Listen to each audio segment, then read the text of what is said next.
皆様こんにちは、セリナです。今回は2月1日先行発売、3月17日全国発売のルナソル新作フェイスパウダースムースクリアパウダーと春コレクション第2弾ドライランドよりアイカラーレーションの新色18番のセピアアンバーと19番のマホガニー、カラーリンググレイスの新色04番のローズムード、そしてプランプメロウリップスの新色11番のエクリュと新作のリッププランプメロウリップスサテンの01番サベージボルドーをご紹介していきます。春コレクション第2弾はザ・ルナソルという感じの使いやすいベージュブラウン系のニュアンスのパレットなので、発売前から気になっているという方も多いんじゃないでしょうか。今回もアイシャドウは1色ずつの単色塗りをご紹介した後にリップと組み合わせてメイクルックもご紹介していきますので、少しでもカラー選びの参考になれば嬉しいです。こちらのチャンネルでは他にも春コスメのご紹介をしておりますので、気になった方はぜひチャンネル登録して動画もチェックしていただけたら嬉しいです。それでは早速始めていきます。まずご紹介していくのはこちら、スムースクリアパウダー01番のルーセントです。肌に澄んだ光のベールをまとう、シームレスに溶け込むように馴染んで毛穴をカモフラージュしながら肌をトーンアップ。透明感あふれる滑らかな仕上がりを一日中キープする無色のルースパウダーということで、余分な皮脂を吸着して化粧崩れを防ぎ、マスクをしてもファンデーションの仕上がりを美しく保ちます。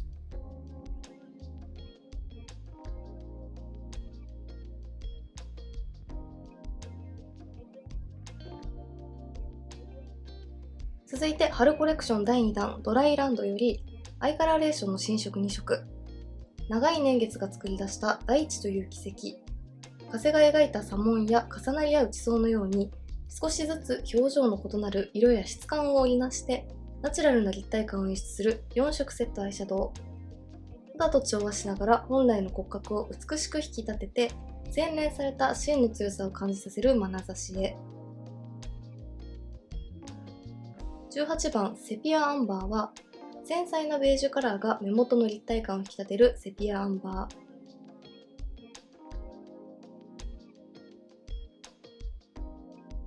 そして19番のマホガニーは湿度感のある赤みベージュがニュアンスのある目元を演出するマホガニー。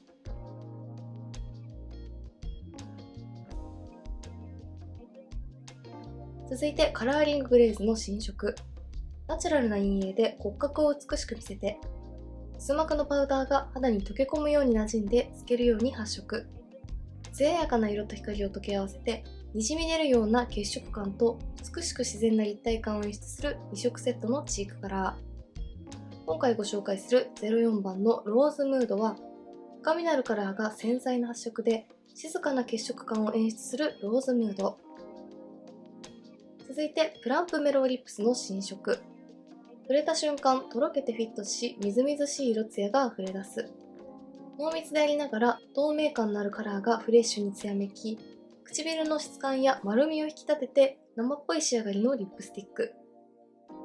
今回ご紹介する11番のエクリュは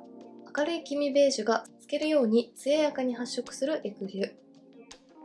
続いてプランプメロウリップスサテン、こちらは新作のリップスティックで上質なサテンを素肌にまとうように一塗りで軽やかにドレスアップした唇を演出するリップスティック。サテンのように滑らかに滑るように伸び、均一で繊細な光沢が輪郭を主張しすぎずにさりげなく唇に寄り添う。丸みが美しく際立つモードな唇へということで、新色の01番サベージボルドーは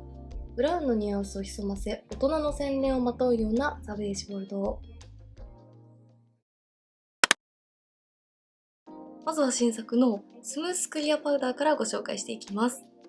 手元で見た感じ、かなり微粒子のパウダーで粉感を感じさせなかったので、こちらのツヤ仕上がりのルナソルグローイングシームレスバームの上に乗せて、パウダーを塗ってもこのファンデーションのツヤがどのくらい消えないのか見ていきたいと思います。パフはこんな感じの肉厚なタイプですが、意外と硬さがあるのでパウダーをしっかりと含んでくれそうです。普通のパフで塗っていきたいと思います。パフでのせてもかなり微粒子のパウダーなので、こんな感じで少量でも肌表面はサラサラに仕上がりますが、ちゃんとファンデーションのツヤも保ってくれますね。一度塗りだとこんな感じで、手元で見た時に結構しっかりとラメが入っているなと感じましたが、顔の上にのせてみるとラメは目立たないです。微粒子のパウダーが毛穴をきれいにカバーしてくれています。もう一度重ねていきます。2度しっかりと重ねると、こういったファンデーションの油分は抑えられますが、それでも頬の高い位置のツヤなどは保ってくれています。そしてパウダーを重ねれば重ねるほどこんな感じで毛穴をきれいにぼかしてくれています。はい、こちら側半分に新作のパウダーを塗ってみました。付属のパフを使ってしっかりとパウダーを重ねると、ファンデーションの油分は抑えられますが、頬の高い位置のツヤなどはちゃんと綺麗に保ってくれていますよね。そしてパウダー自体にカラーがついているというわけではないですが、パウダーを塗った方が自然に肌トーンがアップしているように感じます。そして近くで見るとこんな感じで、全く粉っぽさを感じないのに毛穴をきれいにぼかしてくれていて、自然に毛穴をフォーカスしてくれています。そして肌表面もものすごくサラサラとしているので、崩れにも強そうな感じがします。これからの皮脂が気になる時期にもすごく使いやすそうです。はい、外の自然光で撮影しています。こちら側がパウダーあり、こちら側がパウダーなしですが、やはり自然光で比較しても、パウダーを塗った方もちゃんとファンデーションのツヤを保ってくれていますよね。そして自然光で見た方が、よりパウダーを塗った方の自然に顔のトーンを明るく見せてくれている感じがわかりやすいと思います。本当にこのパウダー綺麗ですね。続いてカラーリンググレイズの04番ローズムードをご紹介していきます。こちらは2色セットのチークカラーとなっていて、A のパウダータイプは陰影を忍ばせたカラーが繊細に発色し、血色感を演出するカラー。そして B のパウダータイプはパールのツヤが滑らかな肌印象を演出するカラーということで、A はチーク使い、B はハイライト使いをするのがおすすめとのことでした。まず A のチークを塗ってみたいと思います。手元で見た時も感じましたが、チークもアイシャドウと同様、粉質がかなり軽くて、肌が透けるような感じなので、こんな感じで一度薄く塗るとかなりナチュラルに発色させることもできます。もう少ししっかり塗っていきます。しっかりとブラシにとっても、一気にチークがドンとついてしまうことがないので、チークのカラー調整が苦手という方にもすごく使いやすいと思います。カラーもですが、繊細なラメが乗ってとても可愛いです。はい、こちら側の頬に A のローズカラーを塗ってみました。何度かしっかりと重ねましたが、かなり発色はナチュラルですよね。血色感のあるローズカラーとのことですが、肌の上に乗せてみると意外と温かみも感じたので、春らしい柔らかさとローズカラーの洗練された雰囲気を同時に楽しめて、とても絶妙な色出しだなと思います。そして顔を動かすとこんな感じで、パウダータイプなのに練りタイプで作ったような濡れたようなツヤ感を演出してくれています。練りタイプのような濡れツヤ感が欲しいけど、ベタつきやマスクにつく感じが気になるという方にとてもおすすめです。粉質はとてもサラサラとしています。続いてハイライトから塗っていきます。ハイライトは少しチークにもかかるように、こめかみから目の下の C ゾーンに塗ってみます。ハイライトもかなり繊細な質感ですね。はい、ハイライトも塗ってみました。こちらのハイライトは肌の色にかなり近いようなカラーなのと、パールのツヤ感もとても抑えめなので、映像で見ると分かりにくいくらいかなり自然ですが、それでもこんな感じで顔を動かした時にしっとりとしたツヤを演出してくれています。透けるような粉質なので、近くで見ても毛穴が悪目立ちせずにすごく綺麗です。続いてアイカラーレーションの新色ご紹介していきます。まずは18番のセピアアンバーです。1色ずつ単色でカラーを見ていきたいと思います。今回のアイカラーレーションは、まず A のカラー、繊細なきらめきで目元に抜け感を与えるカラー。こちらの A のカラーはすごく軽くて滑らかな粉質で、手元で見た時にツヤとラメがとても綺麗だなと思いましたが、ラメのザラザラ感を感じさせないようなすごくフラットな塗り心地です。素肌の透け感も残ってとても自然ですよね。はい、A のカラーはこんな感じです。明るめのイエロー寄りのシャンパンゴールドのような発色で、柔らかさの中にも上品さを感じます。まぶたの上にのせるとシルバーの大粒ラメのきらめきが透明感を演出してくれています。続いて B、透け感のある影色でナチュラルに陰影を与えるカラー。B のカラーはこんな感じで、粉質としてはかなり軽くてサラサラとしているのに、粉感を感じさせない滑らかなツヤがとても綺麗です。はい、B のカラーはこんな感じです。このパレットの名前のようなセピアカラーで、ナチュラルだけど程よい陰影を叶えてくれます。すごく大人っぽい洗練されたカラーですね。A のカラーと B のカラー、それぞれ引いてみるとこんな感じです。両方とも発色はかなりナチュラルです。続いて C、まぶたを染めるように発色し、目元に存在感を与えるカラー。C のカラーは手元で見るよりもまぶたの上にのせた方がしっかりとカラーが乗る感じがします。ふんわりと目元を染め上げてくれるような発色で、こちらも粉っぽくなくて、今回のアイシャドウパレットはいつもよりもさらに粉感が抑えめな感じがします。はい、C のカラーはこんな感じです。パールやラメなどは入っていないですが、パサつき感や粉感が全くなく、肌に溶け込むようなマット質感です。まぶたの上にのせてみると明るめのオレンジベージュのような発色になりました。意外とオレンジがしっかりと乗ってくれます。最後は D、黒みを感じさせずに軽やかに目元を引き立てるカラー。こちらも C のカラーと同様、自然ですがしっかりとまぶたにカラーが乗ってくれます。今回のパレット、本当に質感が綺麗です。はい、D のカラーはこんな感じです。説明の通り、黒みを感じさせないような軽やかな締め色ですが、自然に陰影をつけつつ意外としっかりと発色もしてくれるので、重たくならないけどちゃんと締め色効果は発揮してくれそうです。こちらは C のカラーと比べると少しツヤ感も感じます。はい、C のカラーと D のカラーはそれぞれ引きで見るとこんな感じです。続いて19番のマホガニーです。単色塗りでカラーを見ていきます。まずは A のカラー。こちらの A のカラーは先ほどの18番の A のカラーと比較すると、ラメというよりもパールの艶めきをしっかりと感じられるようなカラーです。明るめの白に近いようなピンクのカラーで目元に明るさも出してくれます。はい、A はこんな感じです。かなり滑らかな質感でパールの艶めきがとても綺麗です。ほんのりと温かみを感じるようなピンクカラーがベースですが、透け感があるからか、暖色というイメージよりも透明感を感じるようなピンクに見えます。続いて B のカラーです。B のカラーも意外とツヤは抑えめですね。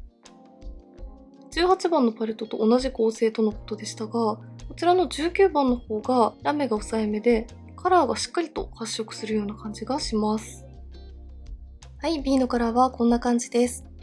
パレットで見るともう少しベージュブラウン寄りなのかなと思いましたが、目元にのせてみるとローズベージュのようなすごく春らしくて素敵なカラーでした。一気に柔らかい目元に見せてくれますね。A のカラーと B のカラー、それぞれ引きてみるとこんな感じです。続いて C のカラー。C のカラーにもこんな感じで微細なパールを感じます。その点も18番のパレットとはまた違った感じがしますね。このカラーも何度か重ねていけばしっかりとカラーが発色していきます。はい、C のカラーはこんな感じです。まぶたの上にのせると柔らかいコーラルオレンジのような発色でとても可愛いです。パールの艶と微細なラメのきらめきも感じます。最後は D のカラーです。D のカラーは結構しっかりと発色しますね。カラーもパレットを見たままのような深みを感じるボルドー系です。はい、D のカラーはこんな感じです。こちらのカラーはかなり発色がしっかりとしていて、ラメやパールのきらめきは感じませんが、程よいツヤが残るような質感です。カラーとしては深みのあるボルドー系で、こういった明るめのコーラルとの相性も良さそうです。それぞれ C のカラーと D のカラー引きで見るとこんな感じです。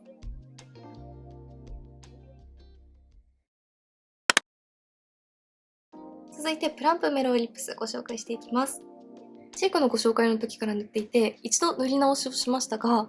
ツヤタイプでかなり滑らかで保湿感を感じるリップの割には唇にピタッと密着して立体感を出してくれるからか、意外と色持ちがいいなと感じました。しっかりと塗り直すとこんな感じの黄身を感じるような少しミルキーなベージュカラーで、こういったミルキーなカラーは白浮きしがちですが、意外と血色感も保ってくれてとても使いやすいなと思いました。そして何よりこの唇を立体的に見せてくれるぷっくり感がとても綺麗ですよね。続いてプランプメロウリップスサテンタイプをご紹介していきます。サテンタイプは初めて使いますが、通常のプランプリップスよりも少しツヤは抑えめで、より唇にカラーが密着する感じがします。はい、プランプメロリップスサテン01番はこんな感じです。サテンタイプにも滑らかなツヤは感じますが、通常のプランプメロリップスと比較するとツヤツヤ感は抑えめですよね。でもこちらも程よく唇を立体的に見せてくれています。ブラウンのニュアンスを潜ませたボルドーカラーということですが、唇の上に乗せてみるとパープルの要素も強く感じます。それではアイカラレーション18番を使ったメイクルックをご紹介していきます。まず C のカラーを指に取ってアイホール全体にのせていきます。このオレンジカラーの肌に溶け込むような質感がとても綺麗ですよね。しっかりとベースのカラーとして発色させていきます。続いて D のカラーを指に取って上まぶたの目の際にしっかりと締め色として発色させていきます。このパレットの中では発色がしっかりとしていますが、指で塗っても全然カラーは強すぎないので、こんな感じでカラーをにじませるようになじませていきます。パールやラメが抑えめなこの2色のグラデーションもナチュラルで可愛いですよね。続いて B のカラーを付属のチップの太い目に取って下まぶた全体にのせていきます。下まぶたにくすみ感を持たせて大人っぽさを演出していきます。程よい陰影がつくカラーですが、そこまで暗すぎないので下まぶたにも最適なカラーですね。最後 A のカラーを指に取った後、上まぶた全体にラメを置くようにのせていきます。付属のチップの細い面に取って下まぶたの中心部分にもラメをのせていきます。そしてリップはプランプメロウリップスの11番を合わせていきます。はい、こんな感じで1つ目のメイクルック、アイカラレーションの18番とプランプメロウリップスの11番を組み合わせたメイクが完成しました。アイシャドウは全体的に発色もナチュラルで、かなりベーシックなオレンジやブラウン系のカラーでまとまっていましたが、最後に A のカラーのラメを散りばめることで、ベーシックだけどどこか特別感と華やかさも感じるようなメイクに仕上がったと思います。全体的にかなり使いやすい質感なので、アイシャドウのカラー調整が難しいという方にとてもおすすめのパレットだなと感じました。特にこの下まぶたに塗った B のカラーが程よい陰影をつけてくれて、下まぶたに印象を持たせたい時にとても使いやすいカラーだと思います。リップもプランプメロリップスの11番を組み合わせることで全体的に落ち着いたカラーにまとめてみました。やはりこの A のカラーのラメが可愛いですよね。それでは最後19番のマホガニーを使ったメイクルックをご紹介していきます。まず D のカラーを指に取って上まぶたの目の際にのせていきます。この締め色が結構しっかりと発色をしたので、濃いカラーから薄いカラーへのグラデーションを作っていきたいと思います。しっかりと目の際から目を開けた時にカラーが見える位置くらいまでのせていきます。このにじむような質感のボルドーカラーがとてもおしゃれですよね。続いて B のカラーを指に取って先ほど塗った締め色の境目から目の眼球の丸みに沿ってカラーを入れていきます。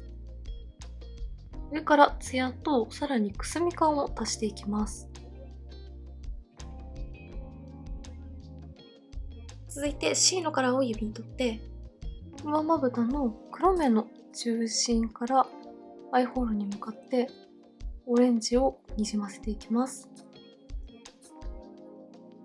ベースにこういった深みのあるボルト系を塗っておいて、上からオレンジを重ねることで深みのあるカラーの中に少し柔らかさを足していきます。続いて付属のチップの太い面に B を取って、下まぶたのまつげの際に発色させた後、最後に付属のチップの太い面に A を取って、このカラーをぼかしていくようにして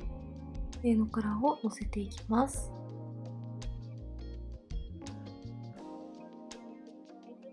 そしてリップはプランプメローリップスサテンの01番を合わせていきます。発色がしっかりとしているので、唇の内側からポンポンと軽く発色させていきます。はい、こんな感じで19番のマホガニーとプランプメローリップスサテンの01番を組み合わせたメイク、こんな感じで完成しました。アイシャドウはあえてオレンジは控えめに、ボルドー系のカラーを中心に使ってみて、春らしいけれどくすみ感と大人っぽさが出るようなメイクに仕上げてみました。18番のアイシャドウパレットとは違って、大粒のラメというよりもツヤの質感がとても綺麗なので、カラーはしっかりとしているけど派手すぎない印象にも使えますよね。そしてリップも同系色で組み合わせましたが、アイシャドウに深みを持たせたので、リップはしっかりと発色させすぎずに、ぼかしながらカジュアルな感じで塗ってみました。まさに今年の春らしいくすみ感のあるメイクに仕上がったかなと思います。はい、ではこんな感じで2月1日先行発売、3月17日全国発売のルナソルの新作のフェイスパウダーと春コレクションの第2弾をご紹介していきました。今回特にすごくいいアイテムだなと思ったのがこちらの新作のルースパウダーで、粉感は全く感じさせないのに肌表面をサラサラに仕上げてくれて、毛穴をきれいにぼかしつつちゃんと肌のツヤ感を保ってくれていて、すごく使いやすいアイテムだなと思いました。そしてアイシャドウやチークやリップなどのカラーアイテムはとてもベーシックでどんなシーンにも使いやすそうなカラーや質感が揃っていたので、アイシャドウやチークなどの発色の調整が難しいという方やメイク初心者の方にもぜひチェックしていただきたいコレクションです。気になった方はぜひチェックしてみてください。メイクについてのご質問やこんな動画が見たいなどございましたら、お気軽にコメントやチャンネル登録していただけると嬉しいです。それでは最後までありがとうございました。